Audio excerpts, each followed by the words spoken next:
Մեր նախորդ թողարկումներում մենք խոսեցինք Հայաստանի դեմ իրականացվող հիբրիդային սպառնալիքների մաս հանդիսացող տարատեսակ ապատեղեկատվական արշավների մասին։ Այսօր կփորձենք հասկանալ հիբրիդային սպառնալիքների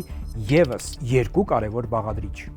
կիբերհարձակումները եւ տնտեսական ճնշումը, ինչպես նաեւ կրեմլյան այն հիմնական գաղափարական նարատիվները, որոնց վրա կառուցվում են հիբրիդային սպառնալիքները։ Կիբերհարձակումները հիբրիդային սպառնալիքների գրեթե անբաժան մասն են, եւ Հայաստանը նույնպես պարբերաբար ենթարկվում է նման գործողությունների։ Ըստ բազմակողմանի տեղեկատվության ինստիտուտի Հայաստան թվային սպառնալիքների համապատկերը 2024 զեկույցի,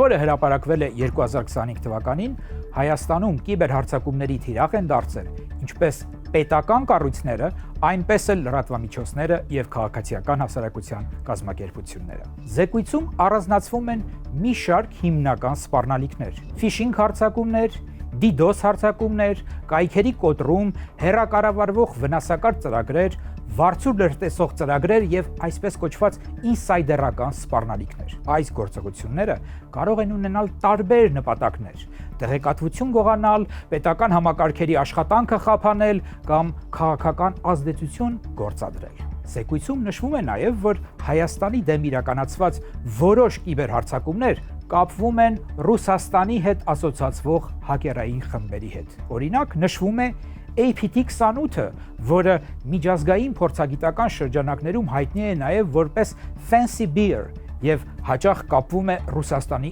ռազմական հետախուզության ԳՌՈ-ի հետ։ Նշվում է նաև Տուրլա խումբը, որը կապվում է Ռուսաստանի անվտանգության ծառայության հետ։ Այս խմբերը հայտնի են թիրախավորված ֆիշինգ հարձակումներով եւ պետական կառույցների համակարգեր ներթափանցելու փորձերով։ Վերջին տարիներին արձանագրվել են մի շարք կոնկրետ դեպքեր։ Օրինակ, 2024 թվականի հունվարին Anonymous Russia անունով հակերային խումբը իրականացրել էր DDoS հարձակումներ Հայաստանի պետական կայքերի, բանկերի եւ հեռահաղորդակցության ընկերությունների վրա։ Նույն տարվա հունիսին Հայաստանի կառավարական կայքերը դարձյալ ենթարկվեցին DDoS հարձակման։ Այս անգամ պատասխանատվությունը ստանձնել էր Ռուսաստանի ժողովրդական կիբերբանակ կոչվող խումբը։ Այս խումբը միջազգային կիբերտարածքում հայտնի է իր ակտիվությամբ եւ լայնածավալ հարձակումներով։ Նրանց վերագրվել են տարբեր կիբերգործողություններ, այդ թվում նաև հարձակումներ Ուկրաինայի պետական կառույցների վրա։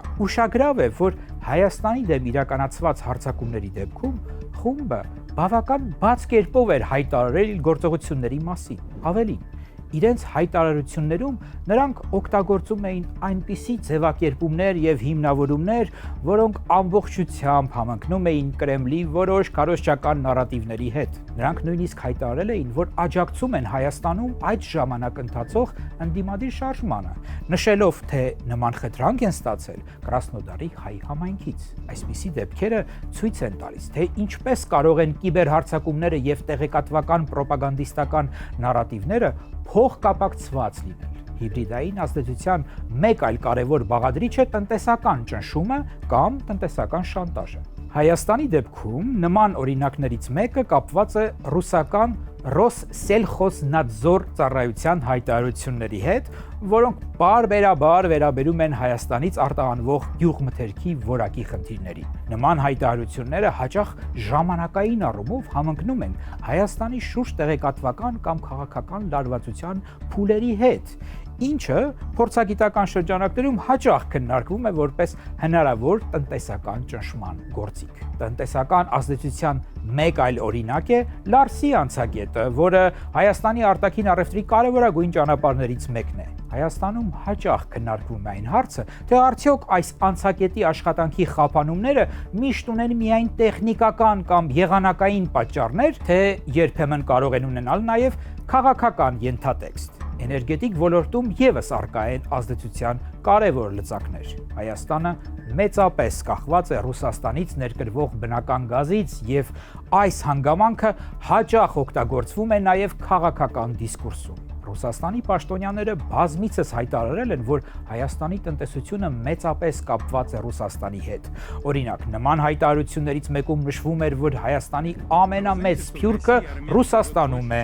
մեծ գումարներ են փոխանցվում Ռուսաստանից, իսկ առևտրի մեծ մասը կապված է հենց ռուսական շուկայի հետ։ Իսկ Ռուսաստանի արտաքին գործերի նախարար Սերգեյ Լավրովի 2024-ին արված հայտարարությունները կարելի է դիտարկել որպես թաքնված տնտեսական շանտաժի լավագույն օրինակներից մեկը։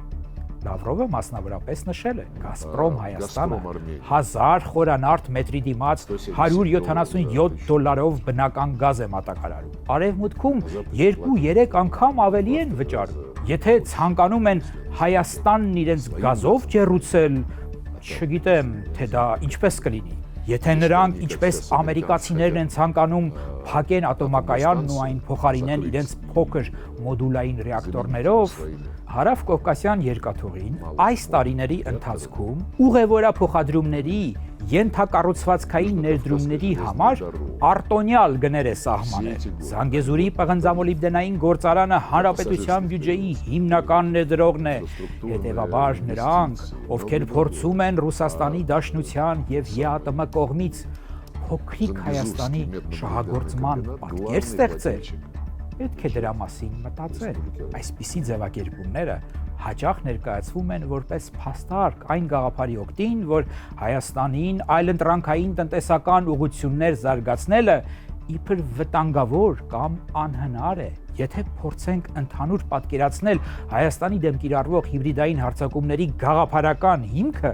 ապա կարելի է տեսնել մի քանի հիմնական մետանարատիվներ։ Մետանարատիվները լայն գաղափարական շրջանակներ են, որոնց վրա կառուցվում են բազմաթիվ ավելի փոքր քարոզչական ուղերձներ։ Հայաստանի դեպքում հիմնական մետանարատիվներից մեկը հետևյալն է. Հայաստանի ներկայիս իշխանությունները ներկայացվում են որպես արևմուտքի կողմից իշխանության բերված ուժ, որի նպատակը Ռուսաստանին տարածաշրջանից դուրս մղելն է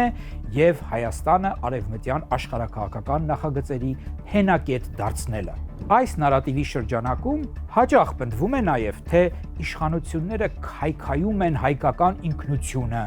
ավանդական արժեքները եւ հասարակության հիմքերը։ Հատկանշական է, որ եթե պաշտոնական Մոսկվան երբեմն ավելի զգուշավոր ձևակերպումներ է օգտագործում, ապա ռուսական քարոզչական մեդիան հաճախ շատ ավելի ագրեսիվ է։ Օրինակ, 2023 թվականի հոկտեմբերին ռուսական առաջին ալիքը պատրաստել էր մի մեծ հաղորդում, որը լի էր կեղծիքներով, մանիպուլյացիաներով եւ անձնական վիրավորանքներով Հայաստանի վարչապետ Նիկոլ Փաշինյանի հասցեին։ Հաղորդմանը ուղեկցող տեքստից վերցված այս հատվածները ըստ էության ներկայացնում են Հայաստանի վերաբերյալ կրեմլյան ռոպագանդայի հիմնական նարատիվների զգալի մասը։ Մեջբերում են որոշ հատվածներ։ Նիկոլ Փաշինյանը բազմիցս հրաժարվել է ռուսական կողմի առաջարկած Լեռնային Ղարաբաղի խաղաղության ծրագրերից, ասելով կպատերազմենք։ Իսկ վերջում տարածքը հանձնել է առանց մարտի, շարժվում է դեպի արևմուտք, օգնել ԱՄՆ-ին բորբոքել հակամարտություններով լի տարածաշրջանը, կամ փորձում է երկու աթոռի վրա նստել, կամ էլ ցանկանում է նախկին դաշնակիցներից, որոնց արդեն դասել է ոչ բարեկամ հարևանների շարքը, անցնել նոր հովանավորների մոտ, արդեն պաշտոնապես։ Հիբրիդային սպառնալիքների առկայությունը չի նշանակում, որ այդ գործողությունները իրականացնող պետությունները չեն շարունակում հարաբերություններ ունենալ իրենց թիրախ երկրների հետ։ Սակայն հիբրիդային ազդեցության գործիքների կիրառումը հիշեցնում է, որ հատկապես խոշոր ավտորիտար պետությունները հաճախ օգտագործում են ազդեցության բազմազան մեխանիզմներ, խուսափելով բաց ռազմական հակամարտությունից։ Այդ պատճառով Հայաստանի համար կարևոր է մի քանի առաջնահերթություն։ Առաջինը՝ պետական ինստիտուտների եւ կիբերավանդակության համակարգերի դիմադրողականության ուժեղացումը, երկրորդը՝ տեղեկատվական միջավայրի պաշտպանությունը ապատեղեկատվությունից եւ քարոզչական ազդեցությունից, եւ երրորդը՝ արտաքին տնտեսական եւ քաղաքական կապերի դիվերսիֆիկացումը, որպեսզի Հայաստանը նվազեցնի կախվածությունը որևէ մեկ կենտրոնից։ Հիբրիդային սպառնալիքների պայմաններում հենց այսպիսի դիմադրողականությունն է դառնում պետության անվտանգության կարևորագույն բաղադրիչներից մեկը։ Ահա այսպիսի բաներ։